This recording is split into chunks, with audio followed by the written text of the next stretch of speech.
Okay, so I see that it's now 7 p.m., so we're going to get started.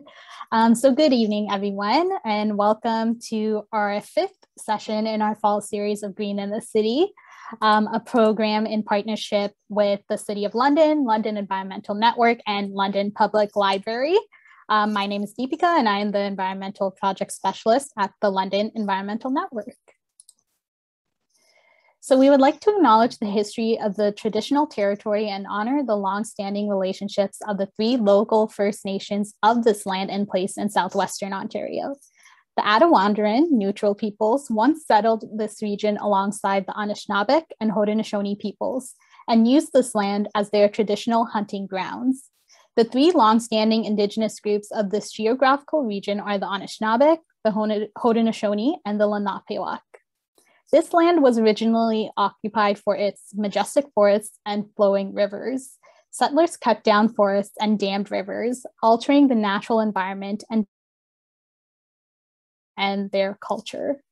The local river, which is known now as the Thames River, originally went by the name Dushkan Zibi or Ashkenashibi, both which roughly translate to Antler River. This river supports humans who all use Nibit water to thrive. As we protect the Nibe, we protect life at the network, and we want to see the local people, animals, and plants thrive in a green and resilient community. We would also like to recognize the three First Nations communities downriver Dushkan Zibi, Chippewas of the Thames First Nation, Oneida Nation of the Thames, and Munsee Delaware Nation. We strive to work with these communities to continue to listen, learn, and restore the natural area back to its original beauty, support environmental initiatives, and help our communities become climate resilient. We recognize the inequities connected to colonization and commit to working towards creating a community and city that is resilient, vibrant, and just. As we are learning about sustainable buildings tonight, we do want to reflect on how Indigenous concepts of sustainability and respect for the land can be incorporated in the architecture of buildings. We also invite you to read the Truth and Reconciliation Calls to Action and to reflect on your own acts of allyship with and actions to support Indigenous communities. The link to these calls to action is being shared in the chat for you to review. And now I will pass it over to Joanna. Thank you, Deepika. My name is Joanna Kerr. I'm a librarian with the London Public Library here tonight at the beautiful Central Library downtown, open until 9 p.m. if you're out and about. And I will be the facilitator for tonight. Along with Deepika, we have Tina behind the scenes helping as well. If Tina can give a wave, if that's possible. Thanks for your help tonight. So let's take a look at the agenda for the evening. Our first guest is Luca Monti from 100 Kellogg Lane. We'll also hear from Dean Shepherd from ReForest London. After that, we'll welcome Terry Lynn Brandt with the Mohawk Seedkeepers. And lastly, we'll hear from Tom Davis at Fanshawe College. After all of our speakers have presented, we'll wrap up the evening with a question and answer period. You're welcome to submit your questions at any time in the Q&A box at the bottom of your screen. So before we begin, I wanted to mention our Green in the City contest. It's new this year, and to enter, you choose an environmental action and post a photo or video of you doing this action on social media with the hashtag #WhatMakesAGreenCity for a chance to win one of 15 prizes. Some of the prizes include composters, and there are gift certificates to businesses that include the Squeaky Wheel Bike Co-op and Humans. The deadline to enter is November 26th. And you can find full details on the London Environmental Network website. A quick way to enter will be coming up later in our program tonight related to Greener Homes London and their free virtual home checkups. You could post to social media about what you learn or plan to do after visiting the Greener Homes site, which we'll be posting as a link in the chat. So a quick reminder before we get going to submit your questions at any time, as I mentioned in the Q&A box, specify if possible which speaker you're directing your question to, and we'll answer them at the end. We want to keep this a fun, welcoming, and inclusive environment for everyone. However, let's pause right now after all of that information that you've taken in. Let's just pause for a moment before we start. Just acknowledge that we've been looking at our screens for a while now, and I'll invite you.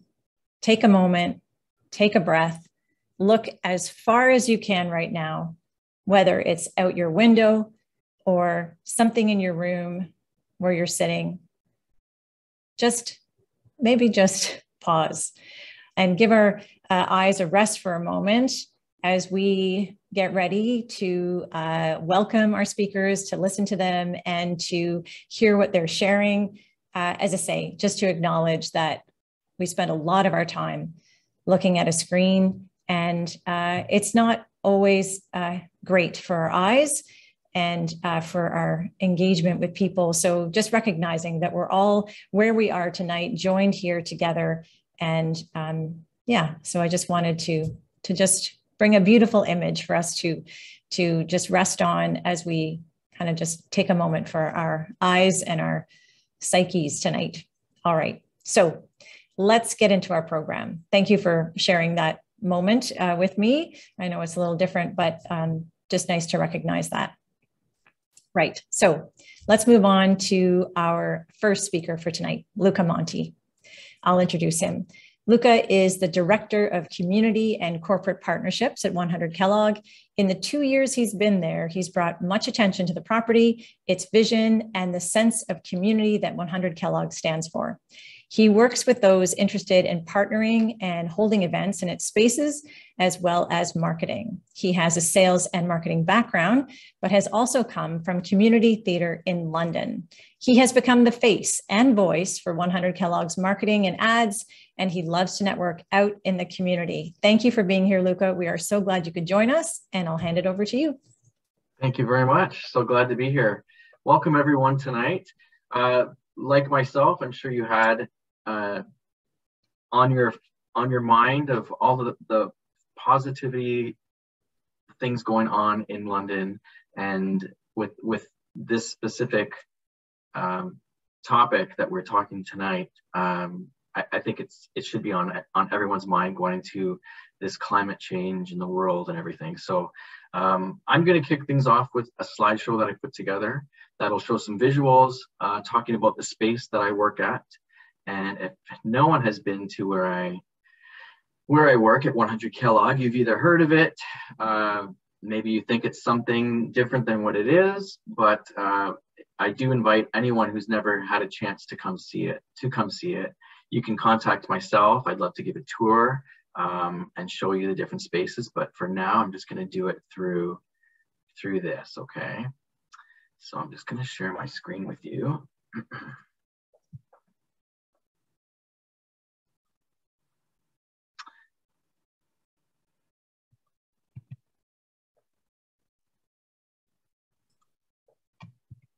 Looks great.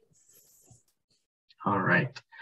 So the building at 100 Kellogg Lane, that's the address of the entire square foot block of land that's at the corner of Dundas Street and Kellogg Lane. If you're not sure where the name came from, or do know, this used to be the Kellogg's plant in London, Ontario. And it supplied all of the cereal that was made for Kellogg's in Canada, and actually some in the States. The second location is in Battle Creek, Michigan. So between North America, they were producing a lot of the cereals, primarily for the Canadian market, but also some in the States as well. The building did close in 2014. For people who did live in London at the time, or even if you're new to the city, it was definitely a heavy hit in the news that over 1,500 people were going to be losing their jobs come at the end of 2014. This building had been here for over 100 years, and brought a lot of joy to children growing up in the city that would drive by and smell the cereals being made, but also supplying an income to many families. So in steps the owners of 100 Kellogg Lane today. In 2014, at the end of December is when it closed. The building sat vacant for 2 years.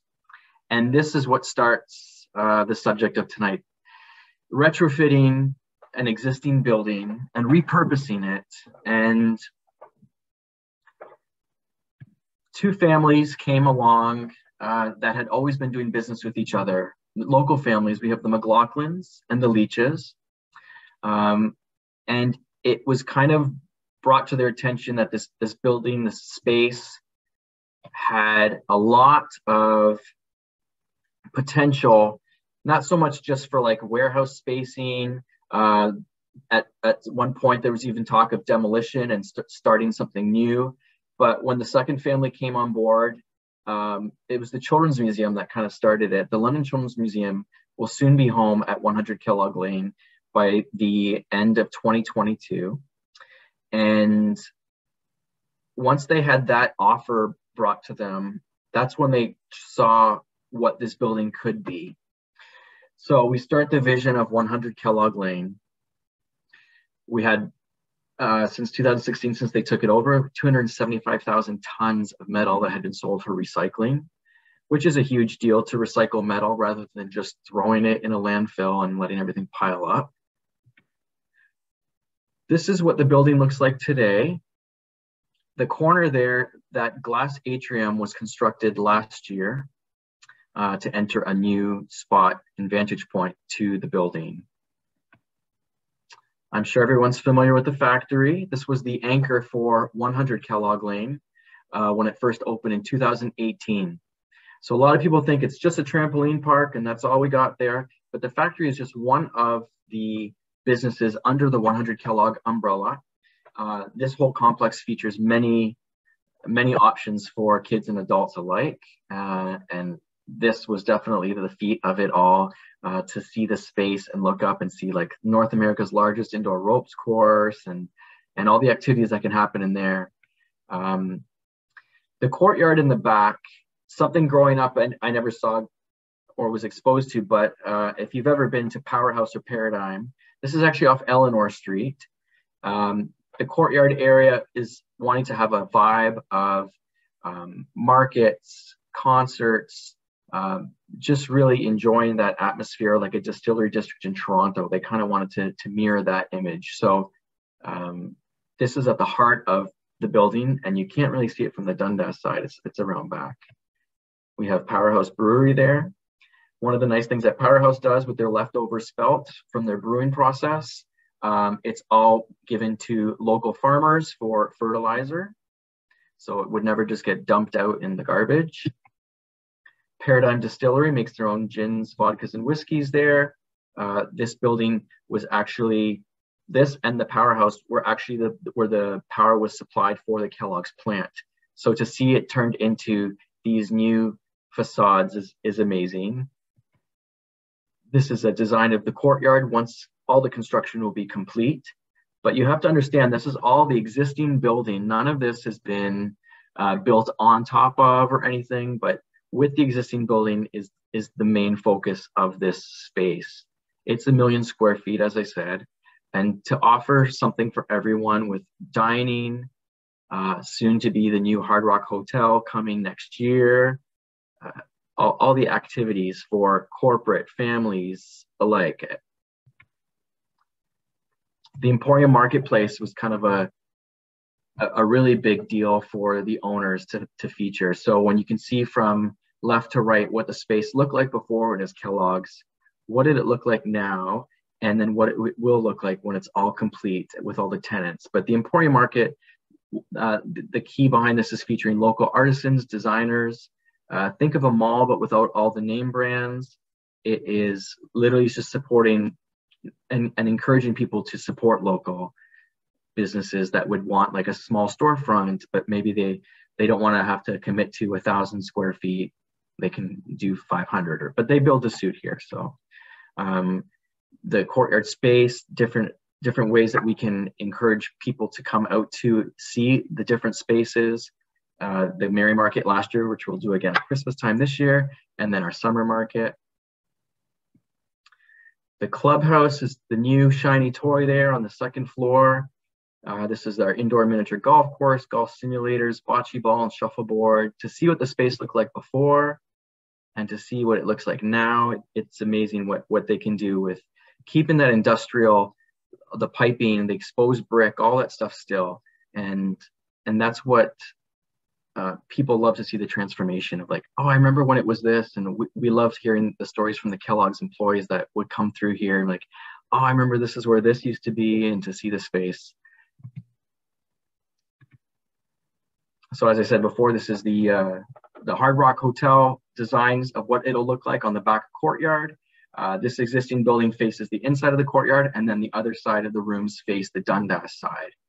This will be the first phase, which will be done in December of 2022. And everything's happening on the inside of it right now. People are asking, have we broke ground yet? And really, it's not about going up higher, but this is with the existing space. So some other things that we have at 100 Kellogg, just to add in for the green side of the building, we have solar panels on all the rooftops of the buildings to help with the electrical costs. Every light inside has been turned into an LED. We have Farmia, a tenant of ours that does a lot of high density farming using less energy and water, and growing cabbage, lettuce, in all of the space that we have. It's crazy to see how many things can come out of repurposed building. I think if this building had been torn down and somebody tried to build something like this from the ground up, and I think people would be less receptive to it. But the fact that it was about repurposing and revitalizing Old East Village and the City of London, essentially just to bring a lot of tourism dollars this way for people to see, because so much of what we do in this side of Ontario seems to go toward Toronto markets and stuff like that. But it's really nice that we have a gem right here in our city that a lot of people can be happy and proud of, that it's right in their own backyard. So basically, retrofitting existing buildings reduces greenhouse gas emissions and makes them more energy efficient and healthier for occupants, and of course, the City of London. Thanks so much, Luca. Much appreciated. I've certainly spent time in those market spaces and very much enjoyed it. And what I'm going to do for people is just to share a video now if they want to see another view of 100 Kellogg, and we'll share that in the follow-up email tomorrow too. So don't worry about clicking on it right now. But anyway, much appreciated. It's such a great story to see those spaces and to see how they look today. Terrific. All right, so we're going to move to our next speaker tonight. I'll introduce Dean Shepherd. Dean is a London environmentalist with a business and an environmental studies degree. He has been involved in many community initiatives and organizations over the years. He was a member of the Ecological and Environmental Planning Advisory Committee, as well as the Trees and Forest Advisory Committee. He was also part of a small group of volunteers that founded what would eventually become ReForest London. Today, he is executive director for ReForest London and teaches in the Masters in Environment and Sustainability program at Western University. So I'll pass it off to Dean. Welcome. Thanks very much. I'm delighted to be here, and I'm delighted to be able to share everyone one aspect of the story of ReForest London. So I'm going to take a second and share my screen first.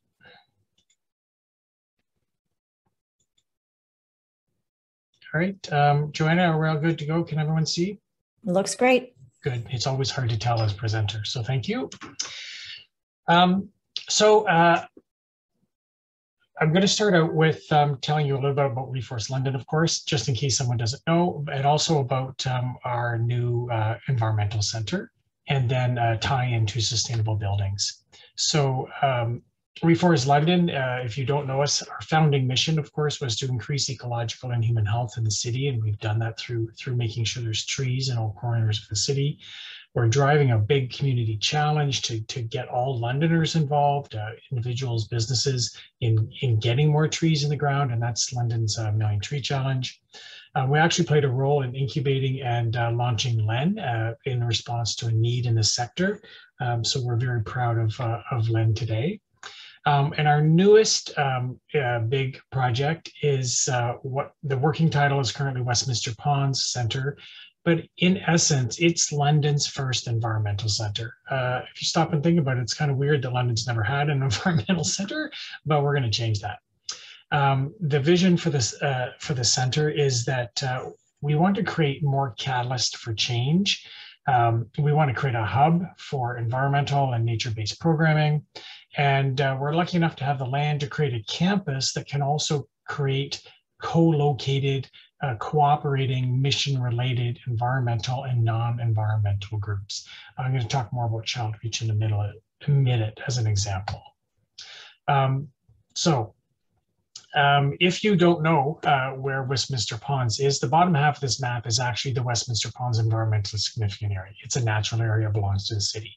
But just to the top left, just off the map here, is intersection of Commissioners in Wellington. And then just onto the map, you see Parkwood Hospital. So we have a parcel of land that's essentially in Parkwood's backyard. And we became owners of that maybe 3 years ago.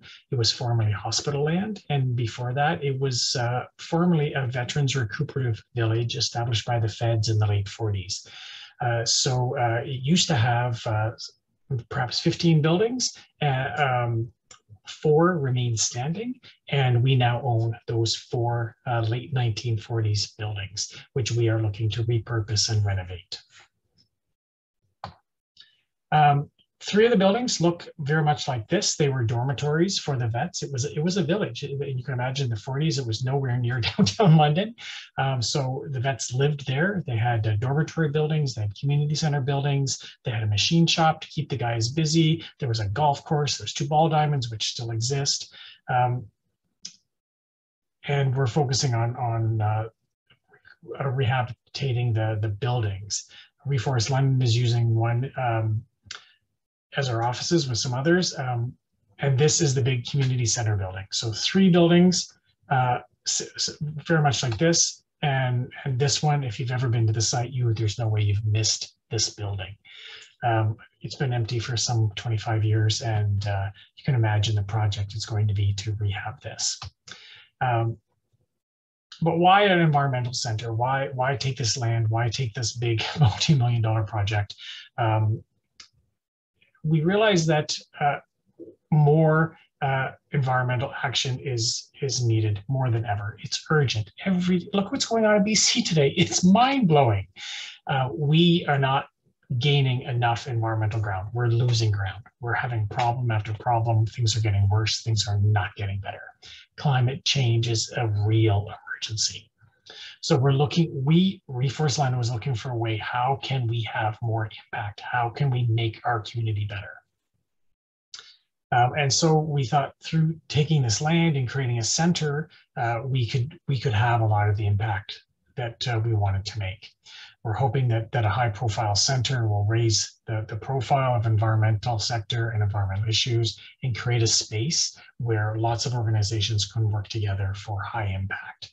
So it's definitely going to be a hub. It is already, in fact, a hub for environmental groups. ReForest London, London Environmental Network, Thames Talbot Land Trust are already on site. We're also creating a campus. We've got multiple buildings and big land, a campus for mission-aligned, non-environmental groups. So it's not just environmental groups that carry the burden or the responsibility or the ability to kind of save us in all these environmental issues. It's going to take everybody. So we have to bring a lot of non-environmental groups to the party, to the mission, to the cause, if we're going to have the level of impact we need. So a couple examples of this is Child Reach. If you know them, they're an early years education group, and they run an outdoor nature-based program for very young children. It's a great example of a non-environmental group also driving forward the mission of the importance of nature and sustainability. Likewise, with the school board, we're lucky enough to have secured the school board as a tenant in one of our buildings, and they are running the majority of their outdoor education, their outdoor environmental education from our site. And on top of all of that, we also want to be a showcase for green building features and technology. We want to create a place and an experience where people can touch and see and feel sustainable building materials and systems. This might be quite foreign to a lot of people. We want to normalize it. We want to make people realize, oh, that's not so complicated. That's not rocket science. I can do that at my place. Let's do that.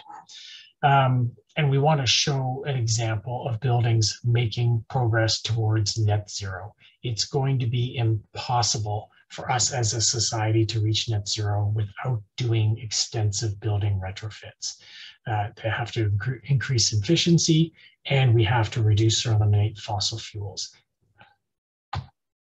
So we want to walk the talk in our project. We have 4 buildings to renovate, and so that's a lot of opportunity in front of us.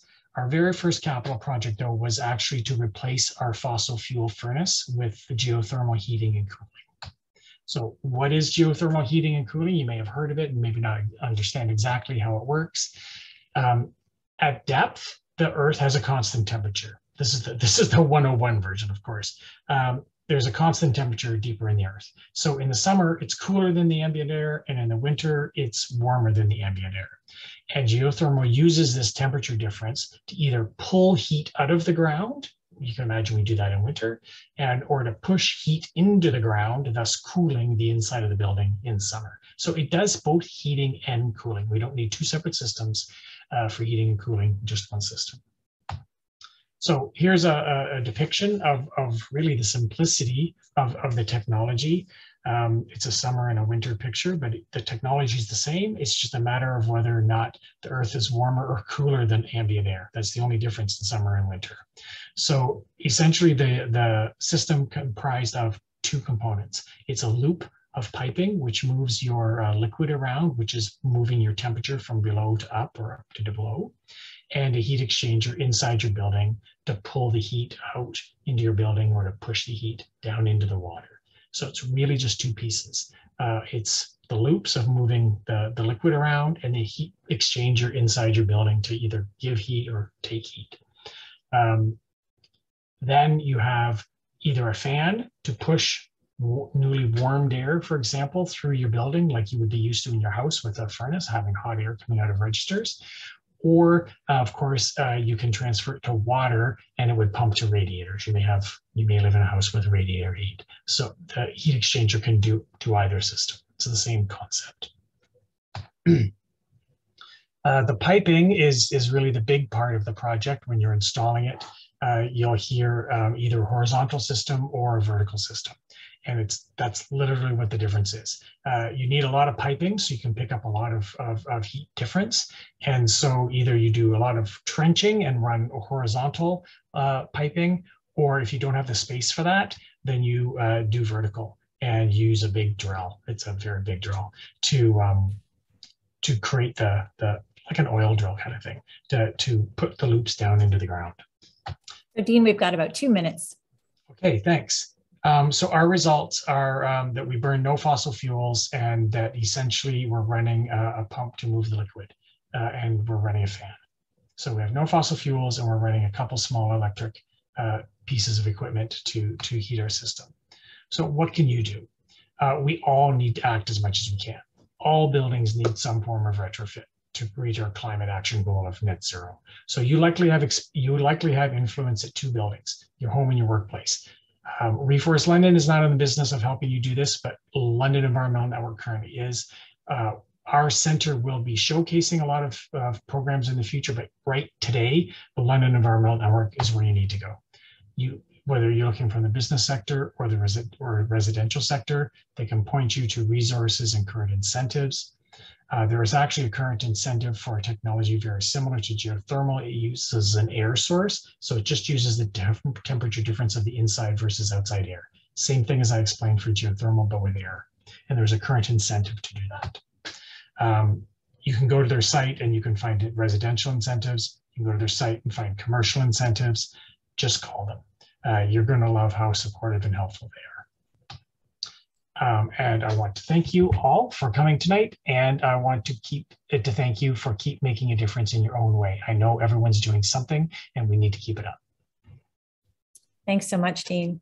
That's terrific. I love that spot out there, and the pictures don't do it justice, but I like what you're saying too about bringing together environmental and non-environmental groups, and that there's no reason to have that separation. And I love that word hub to bring it all together. Really great. Okay, well, thanks so much. As I say, if you have any questions for any of our speakers tonight, please use the Q&A box at the bottom of your Zoom screen, and we will ask those questions. after our presentations tonight. So what we'll do is we will move to our next speaker tonight, and that is Terry Lynn Brandt. I'll introduce Terry Lynn. And hi, Terry Lynn. So Terry Lynn is a Turtle Clan of the Mohawk Nation. She lives and operates Mohawk Seedkeeper Gardens on the Six Nations Reserve. As a traditional seed keeper of her nation, she spends a lot of her time mentoring the next generation of seed keepers and maintaining the Six Nations Heritage Seed Bank, which is housed in an earthship that she built. The earthship is like a ship on the ocean and provides for all of a family's basic needs, including thermal heating and cooling in its recycled tire construction. She is looking forward to sharing more about its earth-friendly design. And with that, I'm very happy to welcome Terry Lynn. Yes, thank you very much for having me. And I'm going to hit the screen sharing. And I hope I am screen sharing now. Can you see my screen? Yep, it's getting there. Yep, we've got it now. So Terry Lynn's going to share some photos with us tonight. Yeah, sorry, I didn't make it into a slides because I use a Mac and I'm not very good at that and it doesn't seem to go through. But anyways, yes, thank you for inviting me here tonight. And yeah, I want to share a little bit about what we're doing. As it said, I teach traditional Haudenosaunee agriculture in my community. And that led me to needing a facility or a building to be able to house as a seed bank, etc. And one of the things I wanted to say about for anybody who ends up becoming involved in anything that becomes green or environmental, you'll find that it's just an awesome group of people. It's not the corporate world that you're used to. It's not formal and all this kind of stuff. There is just a lot of people who want to come together and see what they can do to put their minds together and see what they can come up with for the future. So as you see here, this is just an initial picture. And what I wanted to show you here is that an earthship is basically a basement, okay? And where one side is covered with glass so that the light can provide heating and lighting for the facility. And you can see all the way across behind this wonderful group of volunteers who came to help us build this earthship, a tire wall behind them. Each one of those tires are filled with sand and have been pounded. And once they are pounded like that, they end up weighing about 300 pounds each. And so that's what creates our thermal mass, okay? So after the walls are built, a little bit of a roof put on, you can see the glass put all the way across the front. And that's to access the solar heat. Sunlight goes in and literally hits on these walls of tires. And that's what helps with the heating up altogether. And they can become, after takes a few years. We've been working on this one for 3 summers now. And slowly the landscaping is getting done and all those other things. At Mohawk Seedkeeper Gardens, we do a lot of traditional seed saving. And so we do a lot of experimentation with things and just helping people to try to remember where everything comes from, okay? So now, one of the main features of an earthship, obviously, is solar panels, and these ones are placed on the roof of the facility. We are now looking at adding a little bit of wind energy. While the solar is awesome and great, remember November and December in Canada can be quite dark. So we wanted to add something that's a little more consistent and provides us with a little more consistent even electrical demands, okay? So that's kind of what we're doing to run our things like our lights and our computers and our water pumps and our small refrigerators, all those kinds of things that are necessary and needed in today's modern society. And one of the things that I kind of try to remind people too is when you start to go green, it's not just about trying to figure out how do I do what I want to do and maintain the same level. We have to start to think, to me as a society, more about how do I cut myself back, right? Do I need 3 bathrooms in my house? Do we all need a car, 2 or 3 cars in our driveway? So we got to think about that. And so space becomes kind of important, and it becomes one of those things where we start to think about that, okay? The earthship itself, I'm not quite sure why this one isn't getting bigger. Can you see that one on the screen? I can see the one, yeah, with the two planks, yeah. Yeah. Okay, so one of the things about earthships is that they are, a big thing is the thermal mass, okay? The tires help create that thermal mass where the sun heats up the tires during the day and it gives it off at night. And this creates like, a kind of an even source. And as you can see here, we even created the foundation of the building with them.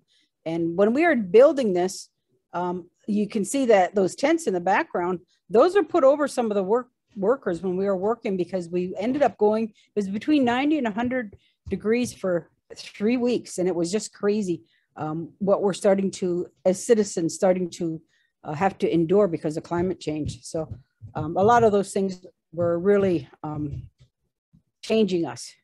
And this is just a close-up to show you how the tires eventually get buried. They get a little bit of screen to help hold some of the final cobbing walls on, and things like simple as water bottles. One of the things about earthships is that they generally use 80% less concrete than a normal building, because concrete, again, it's not always the greatest thing for the environment and stuff. So taking things like water bottles and just to fill in some of the space where, what helps do those kinds of things. And these are the kind of little tidbits that people just start to learn. They just say, hey, we can do this. Why do we, let's try something else.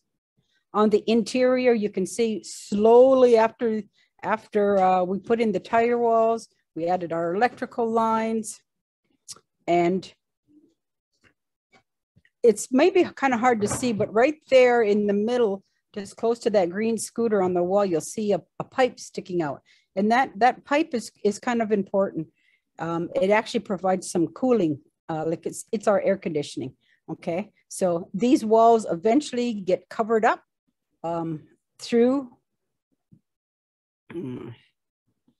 we just had a mess. As I said, a lot of green energy people are really cool people. So this was just a young group of people who just came and started helping us with the cobbing. Now, cob is a kind of a primitive form of cement that we initially cover the tires with.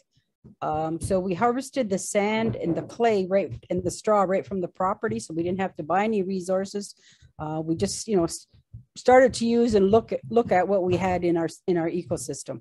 And so you can see there's kind of how with the cob wall, how it turns out. Everything, you can't see the tires after a while. We add one more layer onto this later on, and it becomes like a finished layer that you can actually put paint on or anything of that nature as well. Okay. So now I'm trying to get to my next picture. Now I told you to keep your eye on that tube. This is the tube that it's about 36 feet long. So it's at the back wall of the earthship itself. And what it does is it sucks in, cools air. So it's kind of our air conditioning unit within the earthship. Okay. Just trying to close some of these windows here.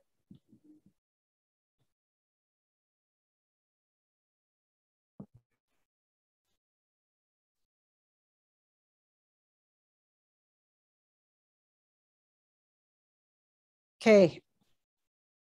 Above the greenhouse itself, we have regular greenhouse windows. These operate on their own. When it gets really hot in that section of the building, they open up. So they suck the air from through the cooling tube to help us in the summertime to cool down.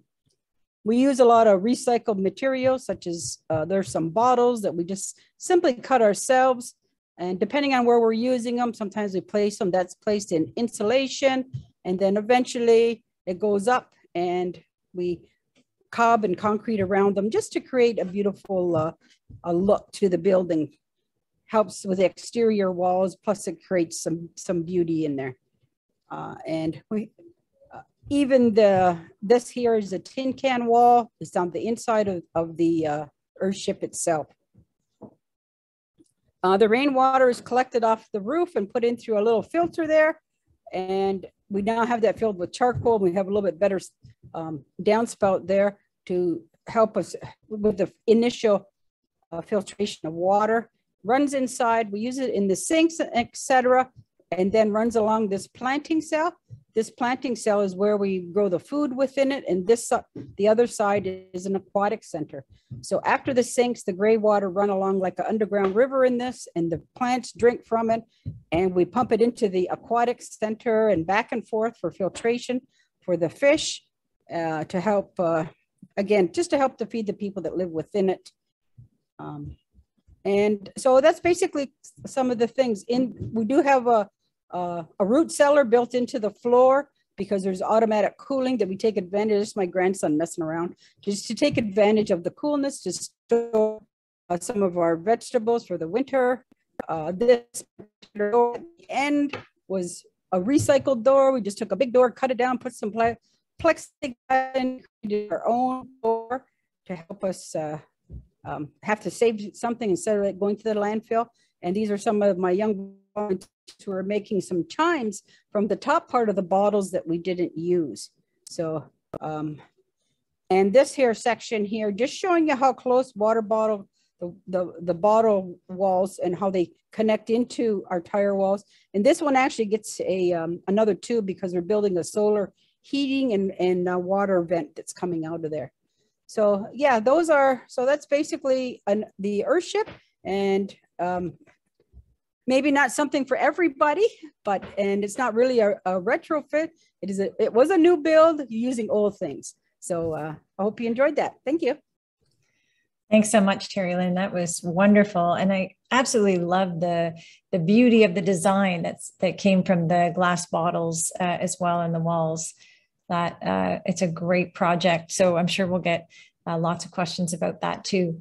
All right. Well, thank you so much. And now we will move to our final speaker for the evening.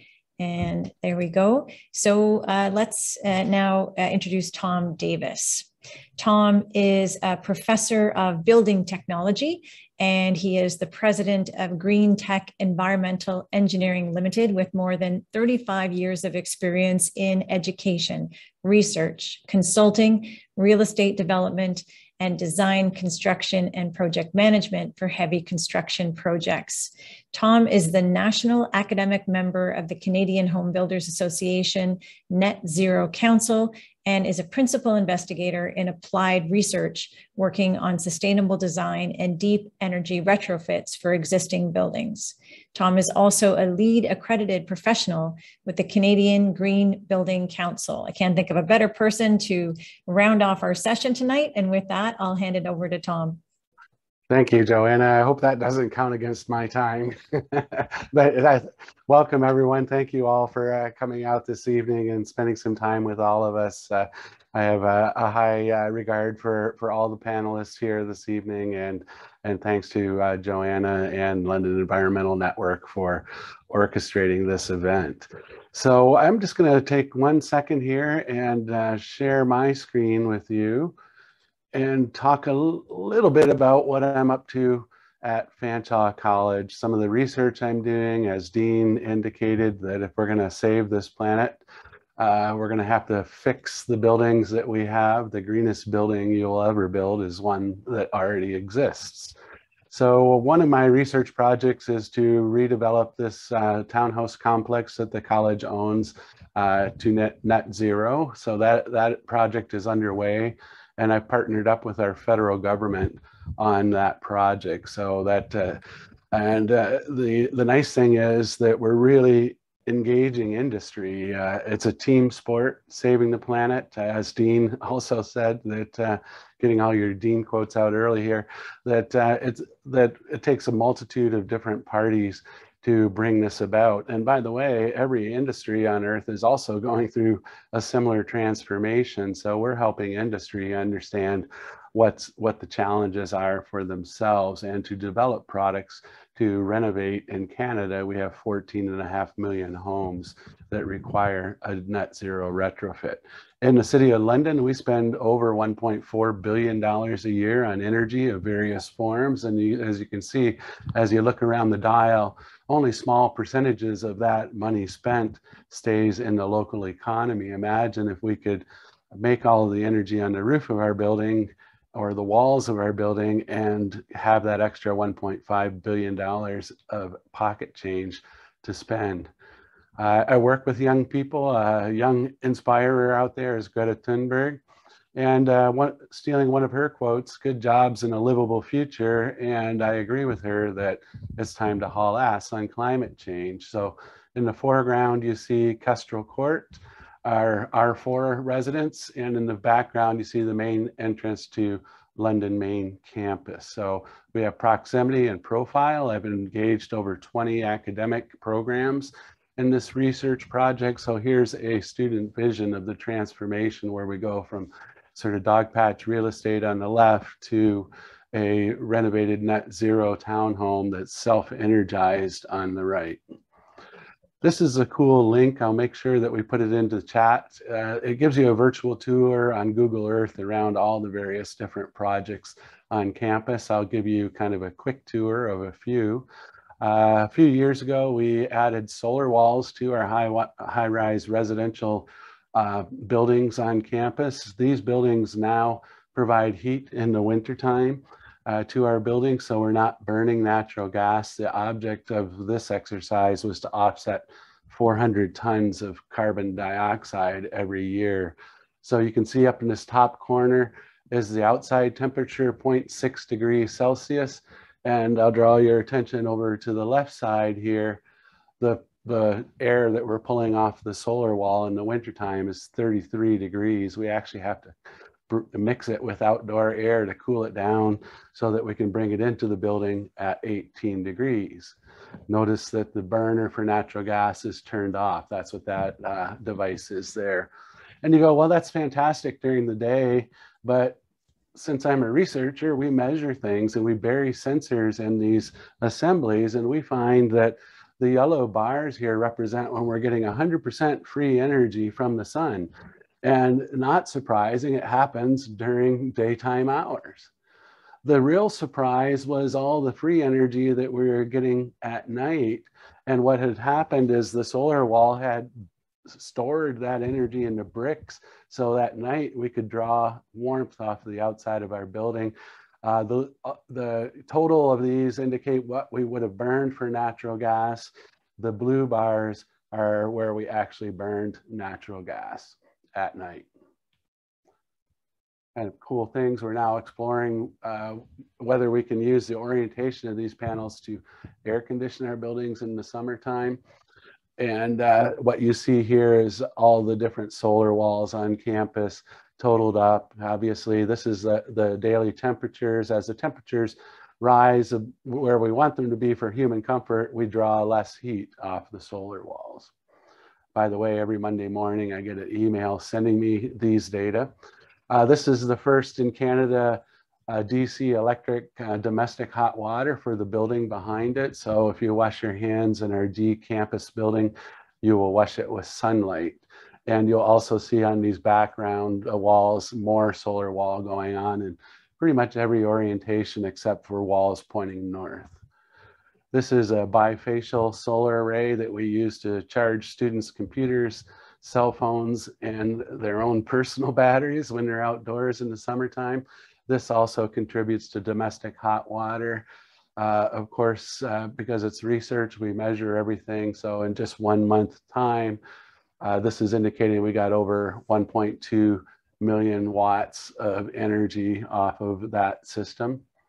Another little project is to build an off-grid house on campus. So we have electrical power available, but the challenge here was to come up with an approach where we could provide all the power necessary. So behind this array, next fall will be a net zero home constructed by students. All the energy used to build the home will come from this tilt array, and you'll notice we have two different styles of panels so that we can measure the performance and compare them. We've also built a solar carport with electric car charger, and I should mention a vertical axis wind turbine. So not only do we have the power to build the house, we have the power to operate the house in perpetuity along with the family vehicle. No wires attached. On building retrofit on the large buildings, we put a sweater on the outside So the method is plug all the holes and put the sweater on the outside. So you can see existing buildings are riddled with holes and they leak profusely. By insulating and plugging those holes, ultimately measuring the effects of these insulations with sensors built not only in the walls, but in this study, we also analyzed the power available to be harvested off of windows. That's coming in our Innovation Village building, the largest bifacial, our building integrated photovoltaic array. This is a rooftop array that has 2 sections over here, and its purpose is to air condition this building during the hottest day of the summer. And I'm happy to report last year that we actually operated the month of May completely net zero. This system also emails me results on a weekly basis and shows me the results for both arrays. You can see a couple of different shades of blue. Obviously, one array is slightly larger than the other, I should mention. And that too totalizes the production each day. And you can see even on cloudy days, we still get free electricity. Not 100%, but a lot. That brings us back to Kestrel Court in the future, using building science, working with students, allowing them to see the defects in buildings that exist so that we can go about retrofitting 14.5 million of these with our industrial partners hand in hand. A lot of times when you're doing renovation as designed, we have a roof truss that fits the building, and we had a set of buildings where the roof trusses didn't, and they were made to fit. Obviously, those are problems that you can encounter. Other warts that we have around the property, not too dissimilar to what you might expect, and then some student concepts to see what's potential. So we've got 2 minutes, Tom. Okay.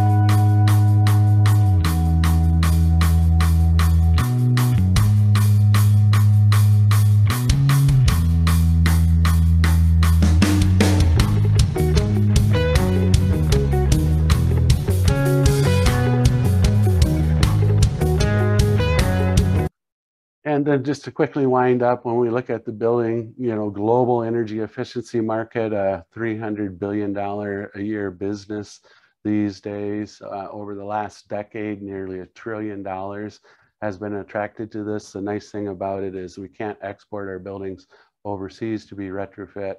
It's going to create jobs here. How many jobs? Well, we see 3 times more jobs than fossil fuel technologies, by the way. We're 100%, will be 100% fossil fuel free. And thank you so much for your time. I'm sorry if I ran over just a little bit there, Joanna, but a lot to talk about. No, you didn't run over at all. You're perfect. No, that was 10 minutes on the nose. Thank you so much. Very interesting. I didn't even know what a vertical access wind turbine looked like. You've given us so much. And I see by the comments as well, people are just saying, wow, what a powerhouse of building technology Fanshawe College is. So thank you for sharing that. Okay, so we're going to go into our formal question and answer period now. I'll just mention as well that someone had asked to get some information to take a tour of 100 Kellogg Lane. So Luca has indicated he's happy to do that. So anyone else wanting a tour can also certainly let us know, and Luca can get in touch with you, or he can share his contact details. So let's take a look at the questions coming in here right now. A lot of positive comments about everything that we've seen tonight. It's just so nice to have such a variety of stories to share when we're talking about something like building retrofits. It does apply to everyone in different ways. As Dean was saying, that we have a workplace and a home to look at, to really take a look at, to see what's possible. Right. Okay. So thank you, Tom. Tom has shared that visual tour of Fanshawe as well for people in the chat. And let's go and take a look at the questions. And in the meantime, if I could put it out to everyone here while we wait for people to add their questions. If there's something that you wanted to share, Dean, I might start with you. When we look at the impact of, you mentioned climate change and some of the weather changes that are coming, is there something that you find is like a practical element, like somewhere to start when we're looking at our own homes, we're looking at something just in our own lives that we can make a change? And I mean, certainly feel free to talk outside of formal building retrofits, but looking at how to improve our homes. So one thing I think we struggle with in the environmental sector is this constant messaging of recycle better, be more energy efficient, do this at your home, do this at your home. We are not going to save the world with individual actions. They are important, absolutely. We need people to support policy change, systems change, and new government approaches. We need transit, for example. A lot of emissions come from cars. We need people to let their politicians know that we support more transit, and then people will have options not to own a second car or not to make every single trip to the corner store by a car. I think that's a real paradigm shift in the messaging compared to what you've been hearing. Is there's a lot of pressure on individuals to be better. It's important, but don't kid yourself. It's not enough, and it's not our fault as individuals. This is a big mess. There are big systems changes that need to be made, and people need to put the voice behind it. Otherwise, politicians won't do it. Thanks very much. Very well said. Very well said indeed. I agree with you, Dean. I encourage my students to use their votes and their voices and their choices, your monetary choices. Every dollar you spend is a vote for that corporation. And, you know, and I love what Luke is doing with buy local. There's certainly a lot of room for expansion there. And I agree that we need a entire, you know, populist movement here. And I agree, you know, turn down your thermostat a couple degrees, that'll save you 20%. Good and awesome. And we can come around and retrofit your building so they'll energize themselves in the future. We know the future electricity is, you know, going to be approaching $0. It comes free to us, and it's evenly distributed around our planet. We have 10,000 times more energy raining down on our planet every day than we use. So it's not an energy problem that we have, it's the channels that we use, and the channels have been created by us. It's as if the dinosaurs sponsored giant meteorites. We're part of our own demise. We're you know, subsidizing these fossil fuel companies 142 times more than we are renewable energy companies, and one's destroying the planet and one isn't. So it's okay to get a little bit angry about it, and you know, take that anger to the ballot box with you, and you know, to the bank. Look at your retirement funds, you know, investment of your savings and where that money is being spent or held or invested. You have a say. Yeah, thank you, Tom. Very well said as well. And I'm seeing some questions come in, so let's turn to those for the moment. I'm just going to go back here so we're getting them. Yeah, just positive comments saying thank you. I'm overwhelmed by the projects you've all undertaken in the London area. It's inspirational. I'll be looking to retrofit my home and continue campaigning for retrofit projects at work. And yes, definitely agreeing with Dean on the transit issue. So we do have a question for Tom. Does Fanshawe College have any goals set in the near future with regards to sustainability? So anything coming up? Well, we have goals for sure. You know, our vision is a future where we can empower students to do this work. We do have a sustainability department. You can email sustainability@fanshawe.ca with your direct questions. We're a member of an association of colleges and universities where we're all striving to go to net zero. There are a number of goals that we've set and achieved. You know, in spite of Dean, agreeing with Dean's comments on recycling, you know, on a large campus with 40,000 students is something that's been a challenge and it's been taken on beautifully. A lot of it is just behavior modification, right? Getting people used to, you know, making and doing the right things. Within our other residences, you saw some of our high-rise residences, we have energy challenges. You know, one floor can take on another floor and they can win Timmy gift cards or, you know, whatever the prize of the week is. So absolutely. And, you know, the people that are really going to save the planet aren't the experts sitting here on the panel. It's the people we haven't heard from yet. So, you know, I you know, say to every student, we give you a wireless communication device when you come to Fanshawe College. It's called your voice. Use it. So that's the best tool we have to implement change.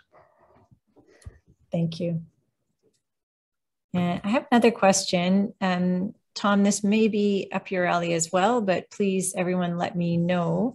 Here's the question. Is there any way to retrofit existing window structures so that they can be more energy efficient? I notice most windows installed in new build homes tend to leak air and condensation forms daily in the winter inside the glass. Who's interested in taking that one? I'll take the first shot at it. That we have a lot of windows on campus too. And the last project I worked on, I spent $2 million on new glass. So, you know, it's pretty important. I recognize that homeowners don't have that money, and I was looking for value for people. And one of the companies, and I believe the name is Magnetite, it's a retrofit window that's cut to size, custom, and it essentially uses a refrigerator magnet, and it sort of pops in place as a winter storm window. So those are pretty cool technologies. Again, we're just looking to anything that keeps air from leaking out of our buildings. A typical house will leak 5 times its volume every hour. So, you know, weather stripping around doors and under doors and windows, it's incredible. Yeah, I know, it's mind-blowing until you measure this stuff, Dean. And so a lot of the things that we think of as common sense, like weather stripping and storm windows, make perfect sense. Other things, basements, 20% of your heat can leak out through your foundation walls if you have unfinished basements. So another area where you could maybe get in there and spend a little bit of money and get a lot of bang for your buck. The technologies are incredible. We're developing new technologies with manufacturers. One of the problems that we create for ourselves when we make really efficient homes is all the mechanical equipment that's made on Earth now is oversized. So we're redeveloping new equipment with manufacturers, a lot of promise in air source heat pump technology that Dean mentioned, even in low Arctic temperatures. So stay tuned, again, 100% electric options. Mm-hmm. I'll also throw in a plug for Ground Source too, because another energy company out there is Enbridge, and they'll come in and drill a well beside your house and sell you the energy under your house for a fee, of course. So, but to see a fossil fuel company, you know, drinking the Kool-Aid, I thought is pretty remarkable. Thanks, Tom. Did anyone else want to talk about windows before I go to the next question? Okay. Thank you. There's a question for you, Dean. The question is that you mentioned you're part of the Western faculty. So what are, same as the question about Fanshawe, what are Western's goals and sustainability involvement? The short answer is I can't answer this. I teach one course in a master's program, and so I'm not involved in the corporate initiatives at Western. I teach in a master's environmental and sustainability program. So I'm just focused on that program. So I, of course, like all institutions, Western has some plans. I would risk to say that Fanshawe might put them to shame. Fanshawe is just such an outstanding example. Thank you, Dean. I've spent the last 2 days giving guest lectures in that program at UWO, so I have a lot of admiration for those students as well. Is there a contact maybe at Western that we could share who might be able to answer that question about their kind of bigger corporate vision? I'm going to guess exactly like Tom that there is an email address for the sustainability office. There's absolutely a small sustainability staff. You just have to find them. So Google search probably get you there faster than a search of the Western website. It's usually the case. So it should be easy to find. No problem. And we can include that in the follow-up email too. I'll just add that there. So we have a few more minutes. I just want to bring Luca and Terry Lynn back into the discussion just because I just so appreciated, as I say, the diversity of stories that we shared tonight. So I'll just invite you both. Terry Lynn first, do you want to share anything about the Earthship? Like the first thing I was thinking was, who is living in there? Right now, it's an agricultural sustainable learning center. Mm-hmm. That's where we teach our traditional ways of living within the earth and the environment, growing our own food, preserving it, all those things that we've always done on Six Nations. Mm-hmm. One of the things I did want to kind of mention, though, or get maybe some feedback on was, it's nice to talk about a lot of environmental retrofits and stuff, but when you think about, for example, I live in a First Nations community. And in the big thing of Canada, the social justice issue is a big thing. There's nobody looking at trying to fund anything on a First Nation. The building, the Earthship that I built, literally came right out of my pocket. You know, so you don't get any opportunities for that. And I don't know how, as a country, we're going to move forward when we're leaving not just Indigenous people, but a whole layer of the social economic level in Canada out in the cold. So I don't know if anybody has anything, because I still look at those student housings. Well, they're beautiful. That's a very elitist group of people. How do we reproduce that for all the people, all the citizens in Canada? I just want to step in and support what Terry Lynn has just said. I think the intersectionality of social justice issues and environmental issues is key. And we aren't going to move forward unless we all move forward together. And social justice issues are key to our success. Thank you, Dean. Yeah, very much in agreement with that. And Terry Lynn, we're going to share a contact with you as well. There's someone in the chat who is just wanting to connect with you about a project as well. So we'll make sure to connect you there. Just want to make a note for myself as well. All right. So we have about 3 more minutes. I'm just cognizant of our time. Sorry, Terry Lynn, there was one more question for you. Someone is asking about the possibility of touring the Earthship. Yeah, I'm just messaging her. Okay, great. All right, that's taken care of. All right, let's bring Luca back into the conversation as well.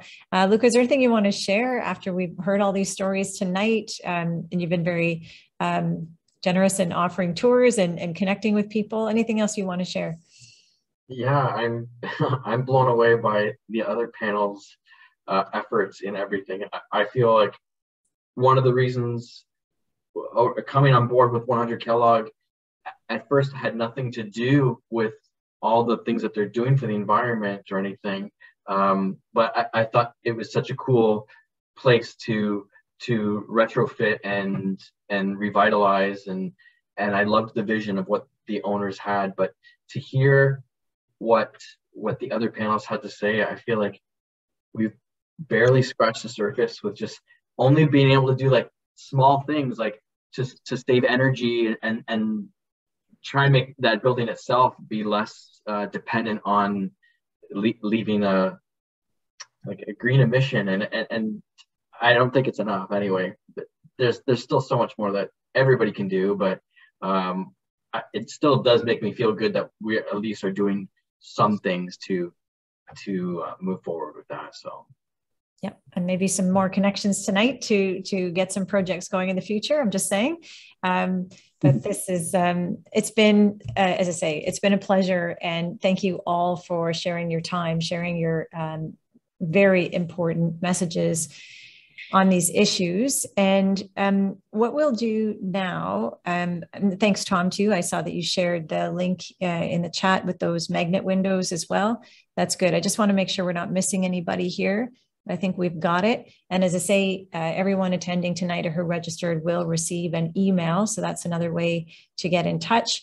But at this point, I will just very graciously thank everyone who spoke tonight. And what I'll do now is I will pass it back to Deepika to share some final words.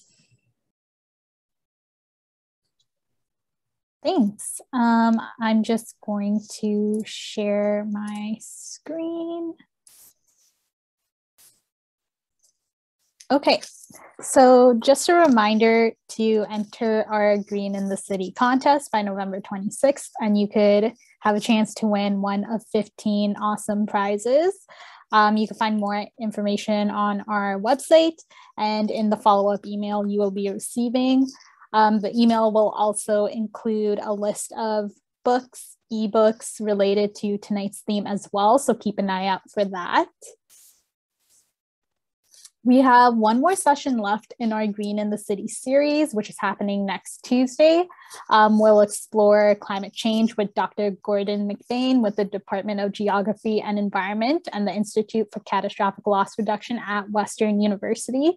We will also hear from Sam Whiteye at an Indigenous Leadership Specialist at Carolinian Canada, and Jay Stanford, Director of Climate Change, Environment, and Waste Management at the City of London. We also have a feedback form for the series, which can be found at the link. It's a pretty long link, so we'll put in the chat. This will be very useful for knowing how we can improve these events going forward, and it only takes a couple of minutes to do, so if you can do it, I highly encourage you to. If you would like to stay up to date with us on upcoming events like this one, volunteer opportunities, and so on, be sure to sign up for our e-newsletter through our website. And I also just wanted to say that we are currently offering free home checkups through our Greener Homes London program. And these checkups are really great if you want to find out what changes you need to make to your home that will allow you to reduce your climate impact and improve your carbon footprint. These virtual checkups are only an hour long, and if you use the code FREECHECKUP, your home checkup will come at no cost. So be sure to take advantage of that while you still can. And once again, we're super excited to be collaborating with the London Public Library and City of London in organizing these Green in the City events. And finally, I just want to say thank you to all of our amazing speakers for tonight, our supporters, and thank you to all of you for coming out to learn more about environmental initiatives in London and how you can get involved in environmental action. So I hope you enjoyed tonight's Green in the City event and that you all have a good night. Thank you so much.